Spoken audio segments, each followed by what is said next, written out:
CS student. I'm not a NEET student. నా friend NEET student. First attempt తను ఇచ్చింది. తనకి ఒక 600 మార్క్స్ వచ్చాయి.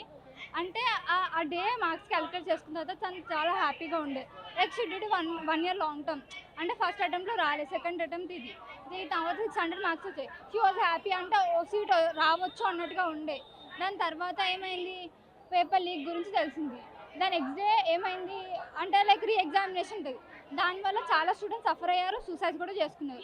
అంటే ఇప్పుడు సూసైడ్స్ ఎందుకు చేసుకున్నారు, వాళ్ళు ఎఫెక్ట్స్ పెట్టారు కానీ రాలేదు రిజల్ట్ రాకపోవడం వల్ల మనం చదువుకునే స్టూడెంట్స్ కోల్పోయినాం కదా. చదవని వాళ్ళు లైట్ తీసుకుంటారు, వాళ్ళకి వేరే ఆప్షన్స్ ఉంటాయి. వీళ్ళు ఏమైపోయిందంటే మన ఫ్యూచర్కి మంచి డాక్టర్స్ లేరు. ఇప్పుడు ఎంతమంది పెట్టినా రారు వాళ్ళు. యా మళ్ళీ ఇంకా ఏమైపోతుందంటే ఇదే కంటిన్యూ అయిందనుకో, ఫ్యూచర్లో మనకి మంచి డాక్టర్స్ రారు. ఏదో నామకే వాస్తే చదివిన వాళ్ళు ఏదో డాక్టర్ సర్టిఫికేట్ తీసుకొని మెడికల్ షాప్స్ పెడతారు. వాళ్ళకి తెలియని మెడిసిన్స్ ఇవ్వడం వల్ల ఫ్యూచర్లో మనకి లాస్, దానివల్ల సైడ్ ఎఫెక్ట్స్ ఉంటాయి. అంటే ఇదే కాదు, ఇంకా చాలా ఓన్లీ నీట్ అనే కాకుండా మన ఇండియాలో రేప్ కేసెస్ అయినా కానీ, దిశ కేసెస్, నిర్భయ కేసెస్ చాలా ఇండియా వైజ్కి వెళ్ళినాయి మాత్రమే వాళ్ళకి శిక్షలు పడుతున్నాయి. కొన్ని లైక్ పర్ డేకి చాలా రేప్స్ అవుతున్నాయి కానీ అవి బయటికి రావట్లేవు. అవి రాకపోవడం వల్ల చాలామంది చాలా ధైర్యంగా బతుకున్నారు. రేపిస్ట్ వాళ్ళు నేనేం తప్పు చేసినా అన్నట్టుగా మాట్లాడుతున్నారు. లైక్ అదే అసలు అంటే మన ఇండియా చాలా డెవలప్ అవ్వాలి, లైక్ నాలెడ్జ్ వైజ్గా. అంటే లుక్స్ వల్ల జడ్జ్ చేస్తారు. మోడర్న్ ఉన్న అమ్మాయి తప్పు చేసిన అంటారు, పద్ధతిగా ఉన్న అమ్మాయి మీరు చాలా లైక్ డివోషన్ అన్నట్టు చూస్తారు. ఇది తప్పు. అంటే లైక్ అంటే చాలా మందికి ఇండియాలో ఉన్న వాళ్ళకి ఇండియాలో ఉండబుద్ది కాదు బికాస్ ఆఫ్ ద రిస్ట్రిక్షన్స్. ఇప్పుడు బయటికి వెళ్తే ఎవరు ఏం చేస్తారని ఒక భయం ఉంటుంది. ఇంకా నెక్స్ట్ సెకండ్ థింగ్, చాలామంది అబ్రాడ్ వెళ్ళాలని చూస్తారు. ఎందుకు అబ్రాడ్, మరి బయట అట్లా ఉండరు కదా జనాలు. అంటే నేను బయట ఉన్న వాళ్ళు అందరూ మంచోళ్ళని అంటలేదు, చెడ్డోళ్ళని అంటలేదు, but there is a freedom. అంటే లైక్ చాలామంది అబ్రాడ్కి ప్లాన్ చేస్తున్నారు ఎందుకు ఇండియాలో ఉండలేక. అండ్ ఎందుకంటే ఇక్కడ సేఫ్టీ లేదు.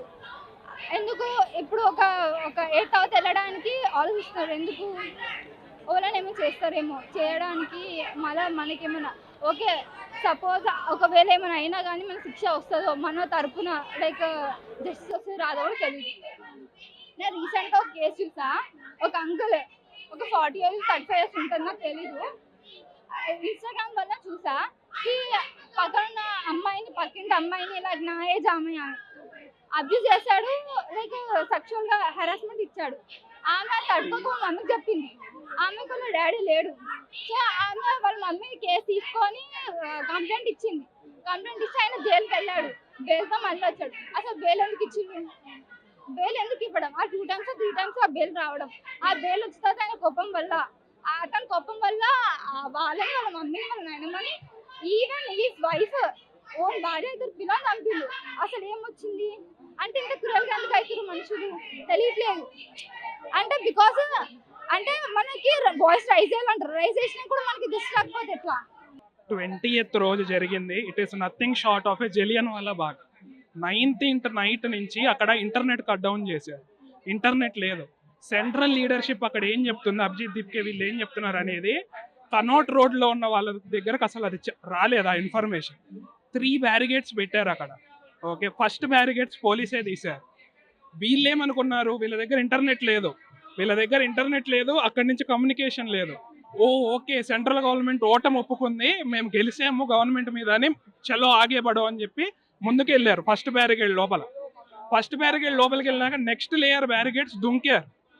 3rd లేయర్ బ్యారిగేడ్ అక్కడ ఉండే. 3rd లేయర్ బ్యారిగేడ్ దగ్గరికి వెళ్ళినప్పుడు వెనకాల బ్యారిగేడ్స్ మీద ఎలక్ట్రిక్ షాక్ ఆన్ చేసి ఇంకెవరు ఇటు రాకుండా వీళ్ళని వెనక్కి వెళ్ళనీయకుండా 30 minutes ఇండిస్క్రిమినేట్గా లాఠీ చూపారు అక్కడ. ఫస్ట్ రౌండ్ లాఠీ చూపింది పొద్దున అరౌండ్ 10:30-11. ఒక ముసలాం ఉండే అక్కడ. లాఠీ చార్జ్ చేయాలంటే సుప్రీంకోర్టు గైడ్ లైన్స్ ఉన్నాయి. రామ్లీలా మైదాన్ ప్రకారం వెనక్కి తిరిగి వెళ్ళిపోతున్న వాళ్ళ మీద లాఠీ చార్జ్ చేయకూడదు. కాలర్ బోన్, బ్యాక్, షోల్డర్స్ వీటి మీద లాఠీ చార్జ్ చేయకూడదు. తల మీద కొట్టకూడదు. లీస్ట్ పాసిబుల్ ఫోర్స్ యూజ్ చేసి లాఠీ చార్జ్ అనేది చేస్తారు. మా ఫ్రెండ్స్ ఎక్కడైతే ఉండేనో అక్కడైతే వాళ్ళకి నెయిల్స్ కనిపించలే, కానీ మా ఫ్రెండ్స్కి తెలిసిన వాళ్ళు మాత్రం నెయిల్స్ ద్వారా బాధింపబడి ఉన్నారు. అసలు నెయిల్స్ పెట్టారా లేదా సెకండరీ, వాళ్ళకి నేమ్ బ్యాడ్జెస్ లేవు.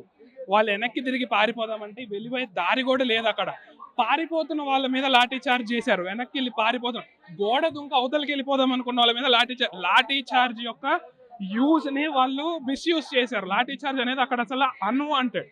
వెనక్కి వెళ్ళిపోతున్న మనుషుల మధ్యలో వాళ్ళు టియర్ గ్యాస్ వేశారు. టియర్ గ్యాస్ అనేది ఓపెన్ ఏరియాలో వేసి ఆ ఏరియా జనాలు క్రాస్ కాకుండా ఆపే టెక్నిక్ అది వీళ్ళు ఎక్స్పైర్డ్ టియర్ గ్యాస్ వేసారు. సైనైడ్ కింద మారుతుంది ఎక్స్పైర్డ్ టియర్ గ్యాస్. చాలా మంది గొంతు పోయింది అక్కడ, కన్ను పోయింది అక్కడ, కాళ్ళు చేతులు విరిగిపోయినాయి అక్కడ. ఇది అసలు నథింగ్ షార్ట్ ఆఫ్ జలియన్ వాలా బాగ్. వాళ్ళు ఎటు వెళ్ళాలో వాళ్ళకి తెలియదు. ఇంటర్నెట్ లో చూసుకుందామా రూట్ అంటే గూగుల్ మ్యాప్స్ పనిచేయవు, చేతిలో ఉన్న ఫోన్స్ విరిగిపోయినాయి వాళ్ళవి, ఏమి రికార్డ్. మోదీ గారేమో ట్వీట్ లో ఇండియన్ యూత్ నా ఫస్ట్ ప్రయారిటీ అని చెప్పేసి మాట్లాడుతున్నారు. ఆయనకు ఫస్ట్ ప్రయారిటీ ఏమో కానీ మిగతా మంత్రులు ఎవ్వరికి ఫస్ట్ ప్రయారిటీ కాదు. లాస్ట్ ప్రయారిటీ యూత్ వాళ్ళకి. లీస్ట్ పాసిబుల్ ఫోర్స్ అనేది supreme court guide line. Most possible force use చేశారు అక్కడ. కింద పడిపోయిన వాళ్ళని లాఠీ చార్జ్ చేయాల్సిన అవసరం ఏముంది? ఒక మనిషి కింద కూర్చొని ఉంటే అతని వల్ల ఇన్హెరెంట్ థ్రెట్ ఏంటి police side? Second thing, section 163 BNSS అమలు చేసినప్పుడు సెక్షన్ 163 క్లాస్ 2 ప్రకారము ఫస్ట్ ఇన్ఫర్మేషన్ పాస్ చేయాలి. రిటర్న్ ఫామ్ లో ఓన్లీ మాకు యాంటీ నేషనల్ ఎలిమెంట్స్ కనబడ్డాయి కాబట్టి మీరు ఇక్కడ 5 కంటే ఎక్కువ కూడుకోకూడదు అనడము 163 క్లాస్ 2 కాదు. 160 క్లాస్ 2 ప్రకారం మీ ఇంటెలిజెన్స్ ఏంటి? రామ్లీలా మైదాన్ కేసులో కూడా ఇది చెప్పారు. మీ ఇంటెలిజెన్స్ రిపోర్ట్ ఏంటి? వీళ్ళల్లో ఎవరున్నారు యాంటీ నేషనల్ ఎలిమెంట్స్? 163 క్లాస్ 2 యొక్క ఉపయోగం ఏంటి అంటే అందరినీ మీరు ఇక్కడ ఏకీకృతం అవ్వకండి అని ఆపి అందులో ఉన్న వాళ్ళని డిటైన్ చేయాలి. అది 163. నిజంగానే స్టూడెంట్స్ ప్రొటెస్ట్ చేసిరు అని అంటే మరి ఆ స్టేజ్ మీద రాముడు సీత అనే టాపిక్ ఎందుకు వచ్చింది అన్నట్టు కూడా మాట్లాడారు. స్టేజ్ మీద ఎవరు మాట్లాడారు అనేది మాకు అనవసరం. మేమేమన్నా అభిజిత్ దీప్కే పిలిస్తే వెళ్ళామా?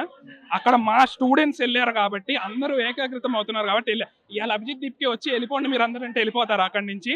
ఆ స్టేజ్ మీద ఎవరేం మాట్లాడుతున్నారు అనేది మాకు అనవసరం. ఆ స్టేజ్ మీద ఎవరికి స్టేజ్ ఇస్తున్నారు అనేది మాకు అనవసరం.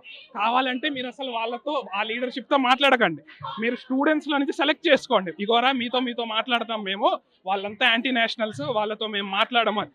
నిన్నటి దాకా యాంటీ నేషనల్ అన్న సోనం వాంగ్చుక్కి ఇవాళ వెళ్ళి ఫాస్ట్ బ్రేక్ చేపించారు.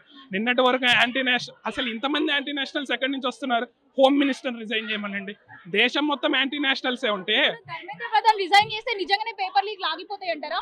పేపర్ లీక్ ఆగనివ్వకపోండి. First thing, foremost thing, NTA అనే సంస్థని పెట్టింది ధర్మేంద్ర ప్రధాన్.